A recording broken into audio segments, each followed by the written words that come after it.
I decided to go for a short walk today. It was a good time to think. I was thinking about coming to you all this week with subjects like my thoughts on gun laws, my opinions on the current political climate, or even just to wax philosophical about our impending fiery doom that will turn Earth into a runaway greenhouse effect that will wipe out all life on Earth. I realized this morning of putting this all together that maybe I shouldn't get so, edgy? Sure, let's go with edgy. I shouldn't get so edgy when this is only the second vlog I've done since I stopped all those 3 years ago. Instead today, I'm just going to bring you some more lighthearted topics. What should that be, do you think? Oh, I know. Let's talk about Pan-Spinning Studios. A question that I've thought about a few different times over the course of the last year is, why Pan-Spinning Studios? Not in such a way that I'm all disappointed in where we are, or even as simple as the name. It's just, how did this even get to be where it is now? How do we have over 1,000 dedicated fans, and why do people like us so much?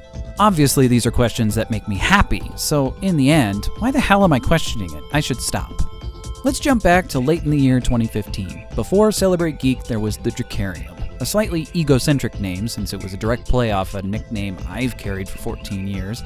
The Drakarium, much like Celebrate Geek is now, was all about the geek lifestyle and taking the stigma off of geek, shine a bright spotlight on the world and show everyone that despite popular belief, every single person on Earth is a geek about something, and you can be a geek about anything.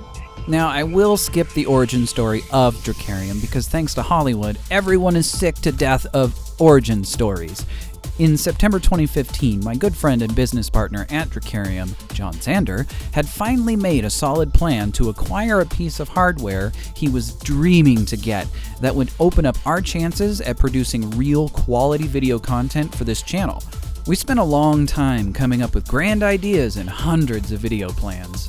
In the end, we settled on one single project to reestablish us as a regular content creator again. We partnered up with our last surviving blog writer from Drakarium's website, Brandon Ray, and turned his weekly movie blog into a weekly video series. We dubbed it the Visual Narrative Imperative. It didn't take long for us before we really started to love putting these together, and it really kicked our motivation into high gear. The first couple of videos were shot on our original camera, the one I used for what you're watching now, but it wasn't long before John's camera did arrive, and his plans came to fruition, and we went full 4K. As the show evolved, we started looking at bringing guests on the show to fill a host slot on various topics at hand. Most notably, we brought in a gentleman who ran a weekly movie-themed podcast, and had been for some time. He was hilarious and easy to work with, and he added quite an element to the show that we couldn't get enough of. That man, of course, we know as Stephen Bateman, the man who has taken a firm position at my side. At the time, I didn't know Stephen that well, and it's probably best that that was the case. Had I known him better at the time, I may not have behaved in the same ways as I did then, when he approached us with an idea. Stephen has a brilliant mind. He can sit down and completely flesh out an absolutely beautiful idea for a project from top to bottom, and you know right then that it's going to be an instant hit. I didn't know at the time how easily that came to him and how often it would be the case.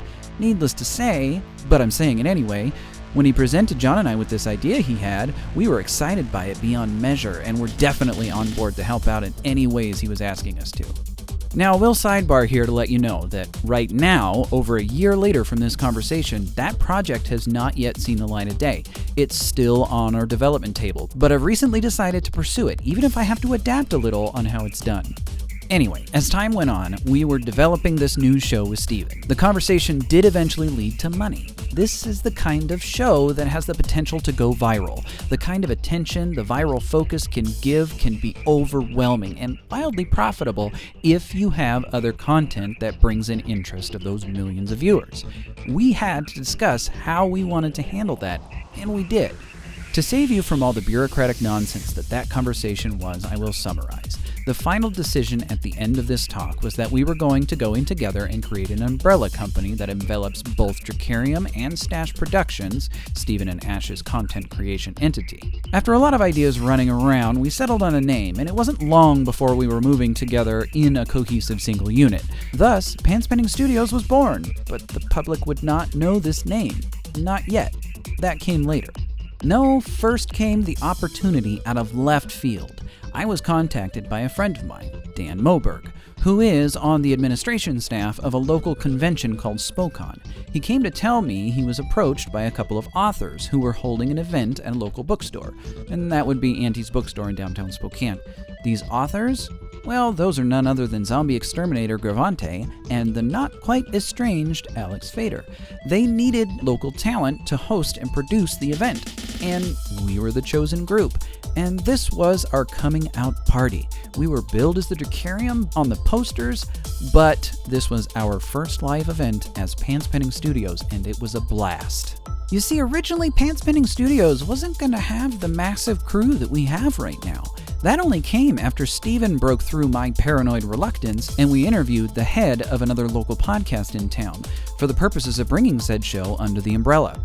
If you're an avid listener and a follower, you will know this person to be none other than Deece Casillas, a host on the Social Hour podcast and one of the most dedicated people on this crew.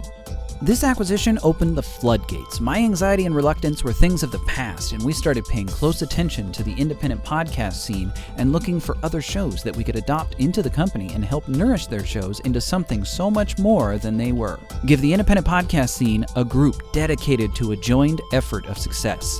With that frame of mind in place, we quickly scooped up shows like The Hustle and Case No Point. Hell, in late August 2016, we scooted our butts down to headline Sandemonium, a local awesome convention in Sandpoint, Idaho.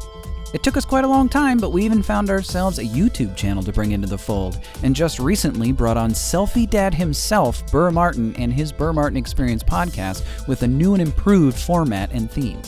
Stretching from late 2015 to early 2017, we've gone from having only 3 podcasts, 2 YouTube channels, and 5 crew members to 10 podcasts, 4 YouTube channels, and 23 crew members, and we are still growing at that. There are several new projects coming down the pipeline that we haven't even announced yet, even the one that started it all, even if it's a little adapted to make it happen sooner.